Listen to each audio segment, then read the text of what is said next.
12 લાખ હેક્ટરમાં પથરાયેલો આ પ્રદેશ દૂર દૂર સુધી માત્ર રણ પ્રદેશ।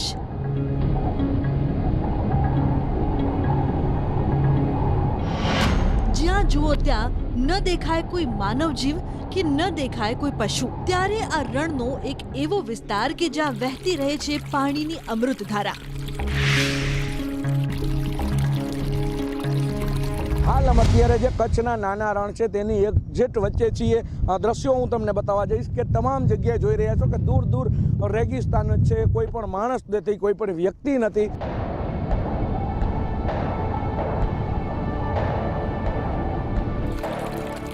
આ જ પાણી પાછળ રણ પ્રદેશમાં છુપાયેલી છે એક વીરતાની કહાની। એક એવા વીર પુરુષની વાત જેણે લગ્નના મંડપ પહેલા રણ પ્રદેશમાં જીવ હોમી દીધો। ધડ કપાયું પણ 18 દિવસ માથું લડતું રહ્યું। વીર પુરુષની ન સાંભળી હોય કે ના કોઈ દિવસ જોઈ હોય તેવી એક કહાની।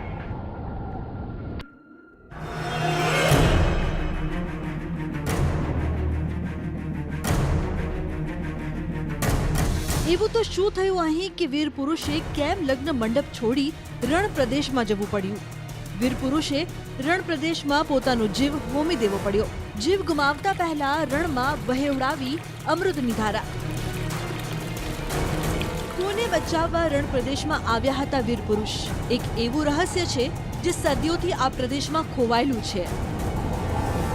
તે રહસ્ય જે આ પ્રદેશને કાંપવાળી રેતીમાં વહી રહ્યું છે। રણ પ્રદેશમાં ખોવાયેલા વીર પુરુષની કહાની। નમસ્કાર, આપ જોઈ રહ્યા છો ન્યૂઝ 18 ગુજરાતી ગ્રાઉન્ડ રિપોર્ટ સાથે હું છું સિદ્ધાર્થ ધોળકિયા। અમારી સામે એક વિરાટ રણ પ્રદેશ હતું, પણ તેમાં પાણીરૂપી રણ પ્રદેશ ક્યાંથી આવ્યું તે વાતનું રહસ્ય સાવ ધૂંધળું હતું। ખરેખર અમને જાણવા મળ્યું હતું કે સુરેન્દ્રનગર સ્થિત કચ્છના નાના રણમાં એક એવી જગ્યા છે કે જ્યાં પાણીરૂપી અમૃતની ધારા વહી રહી છે। રણ પ્રદેશમાં એક એવી અમૃતની ધારા જેની પાછળ એક વીર પુરુષે પોતાનો જીવ હોમી દીધો। સદીઓ પહેલા રાજવી પરિવારને ત્યાં એક એવા પુત્રનો જન્મ થયો જેણે માનું ધાન મુખમાં લીધું જ નહીં, ધાવણ ધાવ્યા જ નહીં, માત્ર હવાના ભક્ષણથી તેમનો ઉછેર થયો। તેવા વિદ્વાન વાછર દાદાના વીરતાનું રહસ્ય, જે ગૌરક્ષા માટે પોતાના જીવ આપવા પણ તૈયાર રહે છે, તેવા વીર પુરુષની વાત કરીએ ગ્રાઉન્ડ રિપોર્ટમાં।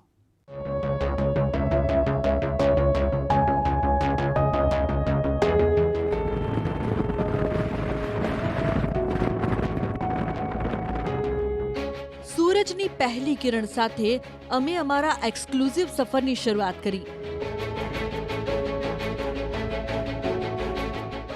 કચ્છના નાના રણ પ્રદેશની વાત કરીએ, જ્યાં દૂર દૂર સુધી માત્ર મીઠાની ચાદર છવાયેલી જોવા મળે છે।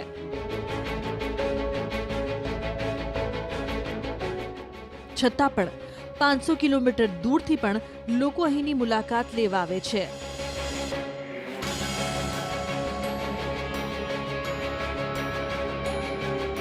આપને જગ્યાએ લઈ જવા માટે જઈ રહ્યા છીએ જ્યાં 500 કિલોમીટર દૂરથી પણ લોકો આવે છે। કચ્છના રણની વચ્ચે મીઠું પાણી જ્યાં આવે છે, શ્રદ્ધા જ હોય તો પુરાવાની શું જરૂર છે?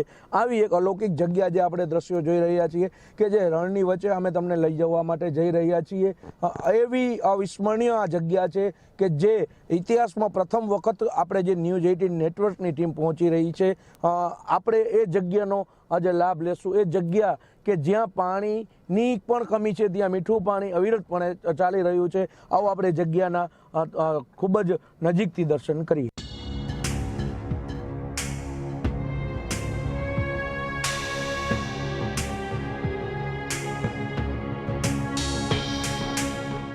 રણ પ્રદેશમાં વહેતી અમૃત ધારાના રહસ્યને શોધવા ન્યૂઝ 18 ગુજરાતીની ટીમ 42 થી વધુ ડિગ્રી તાપમાન વચ્ચે કચ્છના નાના રણ પ્રદેશમાં પહોંચી, જ્યાં 40 કિલોમીટરની ઝડપે પવન ફૂંકાઈ રહ્યો હતો। દૂર દૂર સુધી માત્ર રેતી કે પછી માત્ર મીઠાની ચાદર પથરાયેલી જોવા મળતી હતી। કઈ તરફ જવાનું તેના માટેનું કોઈ સીમાચિહ્ન પણ ન જોવા મળ્યું। અમારી ટીમની ગભરાહટમાં વધારો થઈ રહ્યો હતો। અમે આગળ તો વધી રહ્યા હતા, પણ અમારે એ સ્થળ સુધી પહોંચવા કઈ તરફ જવું તે વાતનો ખ્યાલ નહોતો આવી રહ્યો। રસ્તામાં ના કોઈ વ્યક્તિ કે ના કોઈ પશુ, કોઈ જ નજરમાં આવતું નહોતું। અમારી ટીમ અધવચ્ચે નાના રણ પ્રદેશમાં અટવાઈ ગઈ, પણ આ પ્રદેશની એક લોકવાયકા છે કે અહીં રણ પ્રદેશમાં કોઈ ગુમ થતું નથી। હાલ અમે અત્યારે જે કચ્છના નાના રણ છે તેની એક્ઝેક્ટ વચ્ચે છીએ. દ્રશ્યો હું તમને બતાવવા જઈશ કે તમામ જગ્યાએ જોઈ રહ્યા છો કે દૂર દૂર રેગિસ્તાન જ છે, કોઈ પણ માણસ નથી, કોઈ પણ વ્યક્તિ નથી. છતાં પણ જે લોકો છે, જે દાદાના ભક્તો છે, તે અહીંયા ચાલીને પણ માનતા કરવા આવે છે. કોઈને કોઈ રીતે તેને નિશાન મળી જાય છે. દાદા તેને રસ્તે પહોંચાડી દે છે. કોઈ પણ પ્રકારનું પાટિયું નથી આવતું, કોઈ પણ પ્રકારનું બોર્ડ નથી આવતું કે કોઈ પણ પ્રકારની જેને કહી શકાય કે કોઈ એવી નિશાની નથી આવતી, પરંતુ જે ચીલા દ્રશ્ય જોઈ રહ્યા છો તમે, ચીલે ચીલે ચાલી જવાનું હોય છે. અહીંથી અમારી ટીમે હિંમત હાર્યા વગર અમૃતધારા પાછળ રહેલા વીરગતિના રહસ્યને જાણવા આગળ વધવાનું નક્કી કર્યું. અને ત્યાં જ થોડું અંતર કાપતા અમારી ટીમને રસ્તામાં એક બોર્ડ દેખાયું. એવું પણ કહી શકાય કે અમારી ટીમને રણપ્રદેશમાં કંઈક લખેલું પાટિયું જોઈ જીવમાં જીવ આવ્યો.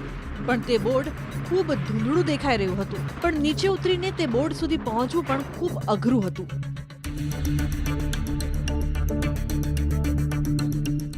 પણ અમારા સંવાદદાતા અતુલ જોશીએ હિંમત કરી અને નીચે ઉતરી એ બોર્ડ પર લખેલા શબ્દોને વાંચ્યા અને ત્યાં લખેલું હતું દાદા તરફ. અને ત્યારે અમને ખબર પડી કે અમે એક સાચી દિશામાં આગળ વધી રહ્યા છીએ. હું તમને બતાવીશ કે એક જ બોટ છે વેરાન રણમાં, જ્યાં 40 કિલોમીટર પ્રતિની ઝડપે પવન ફૂંકી રહ્યો છે. જે દ્રશ્યો તમે જોયા છો, કઈ રીતનો વંટોળિયા ચડી રહ્યા છે. રણની વચ્ચેની આ જે જગ્યા છે, જે વાછડા દાદાની એક અલૌકિક જગ્યા છે, ત્યાં ફક્ત એક બોર્ડ દર્શાવવામાં આવ્યું છે. રણની વચ્ચે બોર્ડ છે તે દર્શાવી રહ્યું છે કે જે દિશામાં જઈ રહ્યો છે તે દિશા સાચી છે. અને ટૂંક જ સમયમાં, થોડી જ વારમાં આપણે એ અલૌકિક જગ્યા પર પહોંચવા જઈ રહ્યા છીએ. અમે અમૃતધારા પાછળ છુપાયેલ વીરતાપૂર્ણ કાર્યના રહસ્યને જાણવા આગળ વધતા રહ્યા. પણ ચોતરફ રણ પ્રદેશ હોવાથી અમારી મુશ્કેલીઓ વધતી ગઈ. પવન ખૂબ તેજ ગતિથી વહી રહ્યો હતો. તે વચ્ચે અમારી કાર રણ પ્રદેશમાં માટીમાં ફસાઈ ગઈ. પણ ત્યાંથી અમને જાણવા મળ્યું કે હજુ પણ અમે 70 થી 80 કિલોમીટર દૂર છીએ, એ જગ્યાએથી જ્યાં લખાયો હતો એક ઇતિહાસ. આપણે ત્યાં જગ્યાએ જઈ રહ્યા છીએ ત્યારે તમે જોઈ રહ્યા છો રણની વચ્ચે ગાડી ફસાઈ ગઈ છે, જે અમને બતાવવા માટે આવ્યા છે, માર્ગ બતાવવા માટે આવ્યા છે. કેમ કે અહીંયા જે વ્યક્તિઓ છે તેને સાથે લઈ જવા પડતા હોય છે. જો ન લઈ જાય તો રસ્તો ભટકી જાય. જે રણના જાણકાર વ્યક્તિઓ છે તેને સાથે લઈ જવા પડતા હોય છે. હાલ અત્યારે અમારી ગાડી નીકળી ગઈ છે. કચ્છના નાના રણ પ્રદેશમાં અનેક મુશ્કેલીઓ વેઠી અમારી ટીમ રહસ્યને જાણવા પરિશ્રમ કરતી રહી. આગળ વધતા વધતા અંતે અમારી ટીમ એ સ્થળ પર પહોંચી જેની અમે છેલ્લા ઘણા કલાકોથી રાહ જોઈ રહ્યા હતા. અમારી ટીમની આતુરતાનો અંત આવ્યો.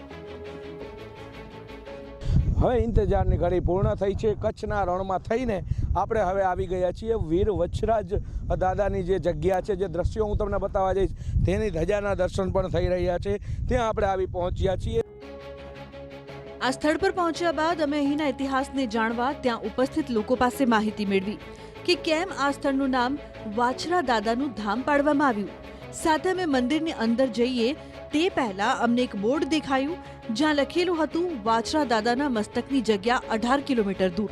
તે બોર્ડમાં કેમ આ પ્રકારે લખવામાં આવ્યું તેનો ઇતિહાસ પણ અમારા ટીમના સભ્યોએ જાણ્યો.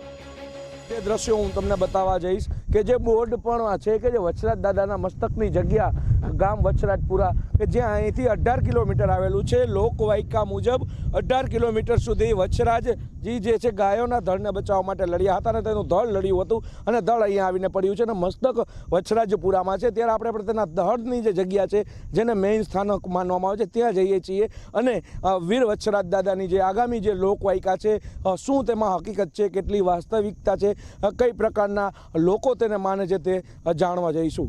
આખરે અમારી ટીમ તે સ્થળ પર પહોંચી જે અમે છેલ્લા ઘણા સમયથી પહોંચવા માંગતા હતા.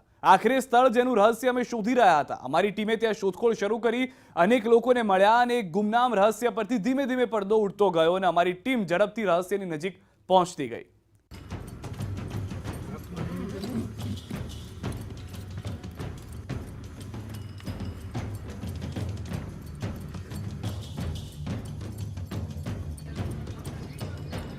વીરતાના જીવતા જાગતા ઉદાહરણ સમાન આ પવિત્ર ધામમાં અમારી ટીમ રહસ્ય જાણવા માટે આમ તેમ ફરતી રહી.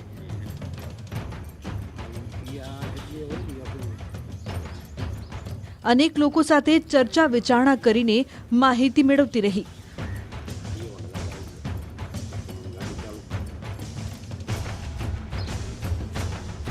પવિત્ર સ્થળ પર અનેક લોકો દેખાઈ રહ્યા હતા ત્યારે અમારા સંવાદદાતા અતુલ જોશીએ ત્યાં ઉપસ્થિત એક વૃદ્ધા સાથે વાત કરી અને આ જગ્યાના મહત્વ વિશે સમજ્યું.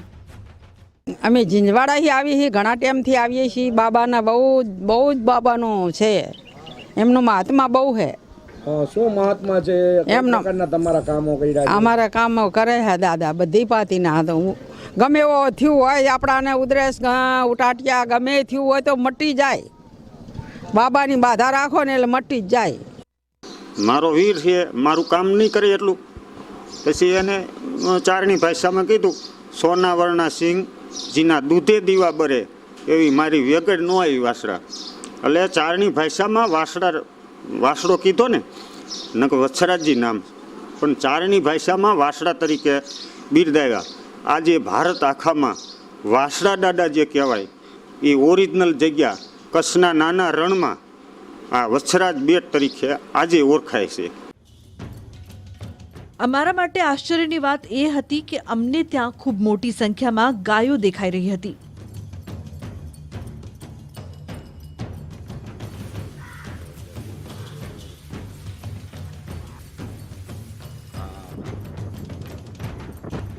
લોકો મંદિરને પૂજી રહ્યા હતા. અમે જેની તપાસ માટે અહીં આવ્યા હતા તે સ્થળ અમારી સામે હતું, પણ વાછરા દાદાના પવિત્ર ધામને જોઈને ત્યાંના ઇતિહાસને જાણવાની અમારી રુચિ પણ વધતી જતી હતી. ત્યારે વાછરા દાદાના દર્શને આવેલા એક દર્શનાર્થીએ ન્યૂઝ 18ની ટીમ સાથે વાત કરી અને તેમણે એવું કંઈક કહ્યું કે અમારી ટીમ આશ્ચર્યથી ભરાઈ ગઈ. કે બહુચરાજી પાસે કાલડી ગામ આવ્યું ને કાલડી ગામના સોલંકી દરબાર હતા. એમનું મોસાળ લોલાડા આ કુંવરની બાજુમાં આવ્યું અહીંયા કણે, અને એમની જાન કુંવર ધામ અહીંયા કણે પરણવા આવ્યા હતા. અને અહીંયાથી એમને ખબર પડી કે અમારા આ ગામનું ધણ વારીને જાય છે. પછી વસરાજ સોલંકી અહીંયાથી છેડાછેડી મૂકી અને તરત જ દોડી નીકળ્યા. એટલે અહીં વસરાજ ગામ આવ્યું, અહીંયા આવ્યા એટલે ગાયું લઈને પાછા આવતા રહ્યા. પણ એક ચારણની વાછડી ના આવી એટલે એ ડોશીમાએ કીધું કે અમારી વેગડ ના આવી કે વાછડા તું બધું લાવ્યો, પણ કે પછી વરીને આવ્યા. પછી વેગડને લઈ લીધી. પણ અહીંયાથી વસરાજ ગામ જ્યારે આવ્યું ને અહીંયા કણે એમનું માથું પડી ગયું અને ધડ ઠેઠ અહીં કણે લડતું આવ્યું. કચ્છના જે રણમાં આવેલી જે આ એક અલૌકિક જગ્યા છે, વીર વછરાજ દાદાની જે જગ્યા છે, જેની સમાધિ અહીંયા આવી છે.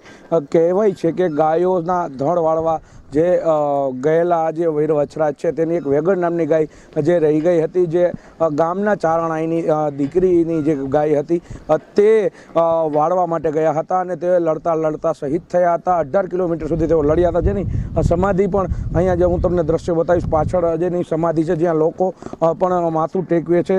બીજી વાત કરવા જઈએ તો અહીંયા જે આ જગ્યા છે તે જોતજોતામાં તારા વિશાળ સ્વરૂપ લઈ ચૂકી છે. આખરે અમારી ટીમને એ વીર પુરુષના દર્શન થયા.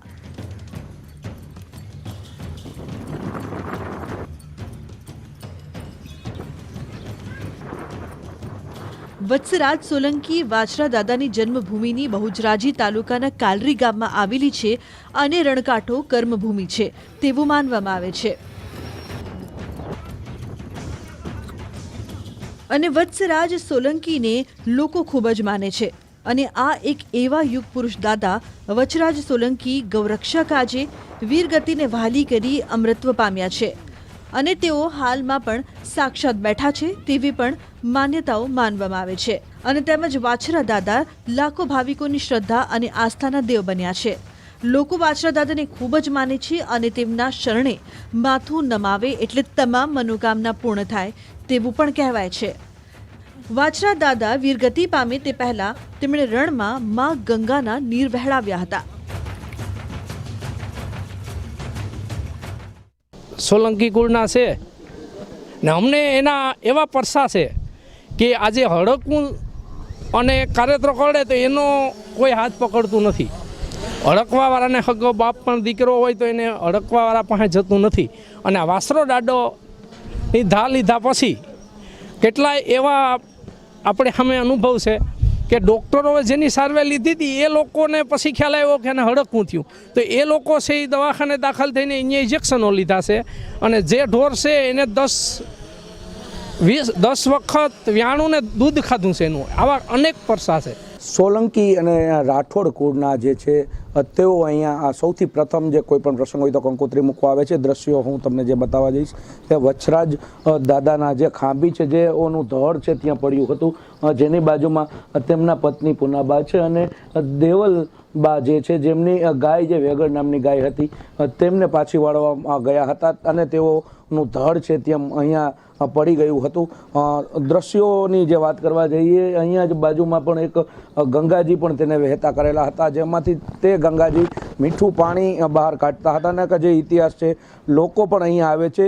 સોલંકી કુળમાંથી આવતા વછરાજ દાદાનો જે અનેરો ઇતિહાસ છે, લાખો ભક્તો અહીંયા આવે છે અને પોતાની માનતા અને પૂરી કરી અને તેઓ આશીર્વાદ મેળવે છે. અમારી ટીમ હજુ પણ અનેક લોકવાયકાઓ પાછળ છુપાયેલા સત્યને જાણવા પવિત્ર સ્થળ પર ફરી રહ્યા હતા. અનેક લોકો સાથે વાત કરી રહ્યા હતા ત્યારે અમને કંઈક એવું જાણવા મળ્યું કે જે સાંભળી તમે પણ આશ્ચર્યચકિત થઈ જશો. અહીંયાનું જે પ્રસાદ છે તેને પણ ઘરે લઈ જવામાં નથી આવતા. જે પ્રસાદને એક રાજસ્થાનના પરિવાર દ્વારા લઈ જવામાં આવ્યો હતો, જે એક લાડુ છે તે પથ્થર બની ચૂક્યા છે, તે પણ એક વછરાજ દાદાનું એક કહી શકાય કે એક અલૌકિક પરચો માનવામાં આવે છે. પાકિસ્તાનમાં જે થરપાકર જિલ્લાના જે ડિપ્લો તાલુકાના ઓનહેરીઓમાં પણ વછરાજ સોલંકી કે વીર વછરાજનું ભવ્ય મંદિર આવેલું છે. પાકિસ્તાન સ્થિત હિન્દુઓનું આસ્થાનું કેન્દ્ર પણ એક મોટું ધામ ઓનહેરિયા ગામમાં આવેલું છે, જ્યાં વર્ષોથી મેળો ભરાય છે અને દાદાની ઉજવણી થાય છે.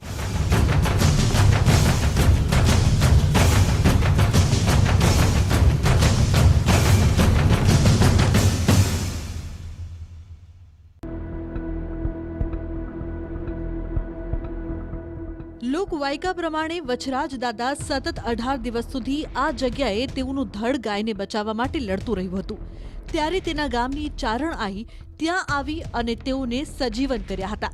આ પવિત્ર ધામમાં ભવ્ય ગૌશાળા પણ આવેલી છે, જેમાં 6500 જેટલી ગાયો છે, જેમાં 1800 ધણખૂટ છે અને આ ઉપરાંત એક ઘોડી, 300 જેટલા શ્વાન પણ છે.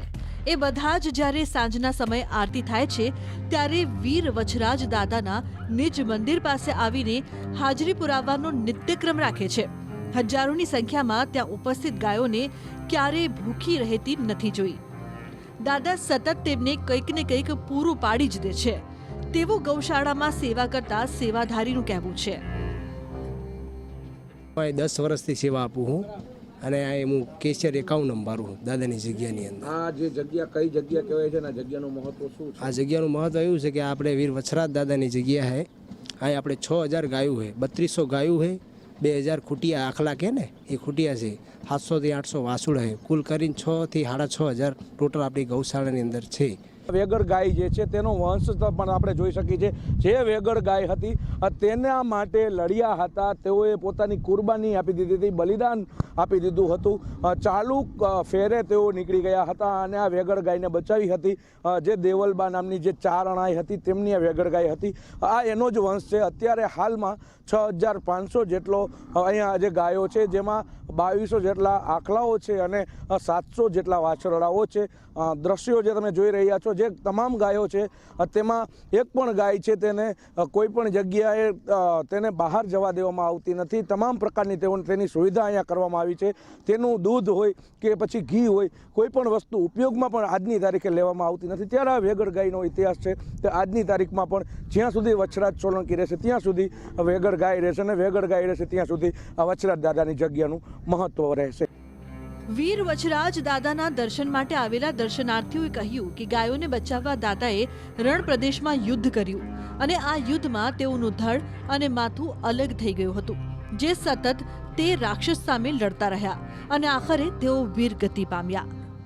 દાદા વાયરે ચડ્યા ત્યારે ભેગો મોતી કૂતરો અને ઘોડો રતન જ્યારે અહીંયાથી નીકળ્યા ગાયની વાયરે, દેવલબાઈની ગાયની વાયરે ચડ્યા ત્યારે ગાયના હગડે હાલવામાં તો કૂતરાનું મેન કામ હોય.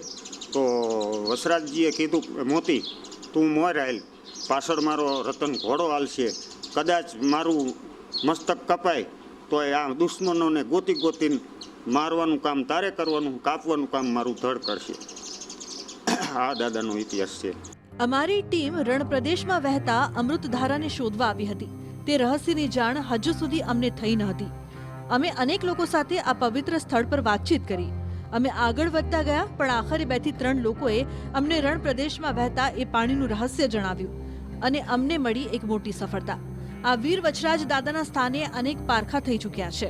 આ પાણીની બાબતમાં વિજ્ઞાન પણ પાછું પડ્યું છે કે જ્યાં ફક્ત ખારાશ છે, રણની વચ્ચે ત્યાં આવો મીઠા પાણીનો અવિરત ધોધ એ એક વિજ્ઞાન માટે પહેલી બની ચૂક્યું છે અને આજ દિન સુધી હજુ કોઈ તેનો તાગ મેળવી શક્યું નથી.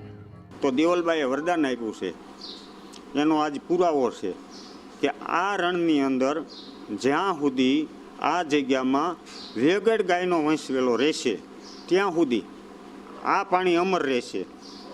તો આજે સમય બદલાણો પણ પાણી તો છે જ. અહીંયા એક કૂવો છે કે તમે ગમે તે મોટરથી પાણી ખેંચો તો એ ખારું જ આવે છે, પણ તમે હાથેથી ખોબેથી ભરીને પીવો તો એ પાણી મીઠું આવે છે. અને શ્રદ્ધાના કારણે અત્યારે અમે અહીંયા આવ્યા છીએ દર્શન કરવા. જ્યાં સુધી આપણી ગાયની અમર ગંગા રહેશે ત્યાં સુધી આપણે બારે કુદરતી પાણી આવે છે અને મીઠું ગમે ત્યારે તમે આવો તો એ પ્રસાદ રૂપે આપણે ઘરે લઈ જવા શકાય છે. અહીંયાથી બોટલ ભરીને લાવવાની અને આ જગ્યાની અંદર બાપુ તમને મંત્રી આપે કે ગમે ઉટટીઓ થયો હોય, વરાત થયો હોય તો એ દાદાનું સત છે કે મટી જાય. આ દ્રશ્યો હું તમને બતાવવા જઈશ કે મીઠા પાણીની જે વાત કરે છે, જે કેન્દ્ર છે, જે આકર્ષણનું કેન્દ્ર બન્યું છે, જેના લઈને પણ આ ધામ એક પ્રચલિત બન્યાની પણ વાયકા છે. પાણી જે તમે જોઈ રહ્યા છો કે સીધું જમીનમાંથી આવે છે અને તેની પાઇપલાઇન નાખવામાં આવી છે અને પાઇપલાઇનથી સીધું પાણી હવાડામાં આવે છે. આ પાણીની લોકો ઔષધિ તરીકે પણ ઉપયોગ કરે છે. તો 7,000 જેટલી ગાયો અહીંયા જે છે તેને પણ આ પાણી પીવડાવવામાં આવે છે. સામે જે દ્રશ્યો જોઈ રહ્યા છો કે જે મીઠા ભરેલો જે ટ્રક છે, બાજુમાં જ અગરો આવેલા છે, તેની નજીક જ જે મીઠા પાણીની જે એક આ વેણ છે, જે મીઠા પાણીનો એક જેને એક કુદરતી એક ઈશ્વરીય શક્તિ માનવામાં આવે છે, તે છે. હાલ સુધી કોઈ જાણી નથી શકાયું કે કઈ રીતે આ મીઠું પાણી આવે છે. જ્યાં સાયન્સ પણ ટૂંકું પડે છે ત્યાં જે વીર વચરાજ દાદાની જગ્યા પાસે આ મીઠા પાણીનો સ્ત્રોત છે તે અવિરતપણે તમામ 12 માસમાં ચાલુ રહે છે. આખરે અમારી ટીમને આ રણ પ્રદેશમાં અમૃતધારાનું રહસ્ય મળી જ ગયું. સાથે જ વાછરા દાદાની વીરતાની એવી વાતો કે જે આજ સુધી કોઈ નહોતું જાણી શક્યું. ગ્રાઉન્ડ રિપોર્ટમાં અત્યારે બસ આટલું. દેશ પ્રદેશની તમામ ખબરો માટે આપ જોડાયેલા રહો ન્યૂઝ 18 ગુજરાતી સાથે.